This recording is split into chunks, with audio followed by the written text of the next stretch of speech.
I am officially adding Lishabi Part 2, or let's just say Lishabi in general, to the list of movies whose budget would have been better if they used it to buy Suya. The truth about it is, I knew that I was going to be offended or annoyed if I saw Lishabi Part 2, and they didn't disappoint. But yes, I was a bit disappointed though. The reason is this. I remember reviewing Lishabi Part 1, and there were a series of questions that I raised. And I was hoping that if they ever did a second part, they had the opportunity to answer some of those questions.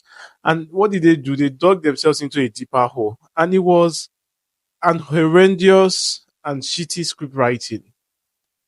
I'm not going to lie. I'm going to tell you what I'm going to explain. So in the part one, after the death of Oshokana, Lishabi just somehow found out that he could conjure four spirits or demons and wage a war against the tax collector from the Oyo Empire. And I was asking, I mean, why, if he had that power, why did he not use it since? Why did he wait for the death of his friend? And where did he get the powers from? I mean, these questions were not answered. So I felt like if they ever had a part two, it was going to give us an opportunity for them to answer the question. But what did they do? They did not answer the question in a way that would satisfy viewers. They treated us as if we don't have sense. Because when Akeola was asking Lishabi where he came from and who he was, how he came to have those powers, I was excited. I was like, yeah, finally, Lishabi is going to reveal how he got those powers. What did we see? We saw that Lishabi's mother was running from a place that we do not know, from people who cannot tell who they were, and she was fighting them off, and later succumbed to the injuries she sustained from the fight. And she prayed for um, Lishabi before she finally died.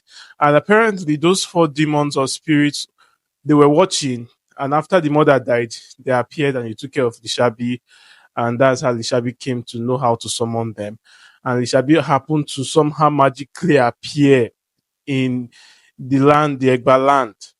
And for me, it was such very lazy attempt to tell the story of the folklore, especially seeing that the legend of Lishabi is actually the story of the people from Egba land. And I don't think the people from Egba land actually deserve such shabby story writing. And I was really disappointed, which is going to lead me to my New Year's resolution concerning this page. And my New Year's resolution is just going to be two.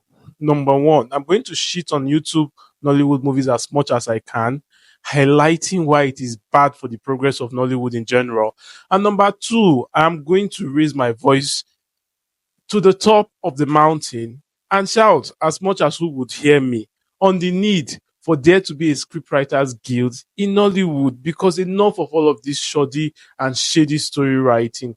I do not want to see actors doubling as writers or producers doubling as writers just because they brought the money for the production. It gives us some of these haphazard and half-cooked storylines that we get in blockbuster movies. It's enough. It's enough. Anyways, see you later.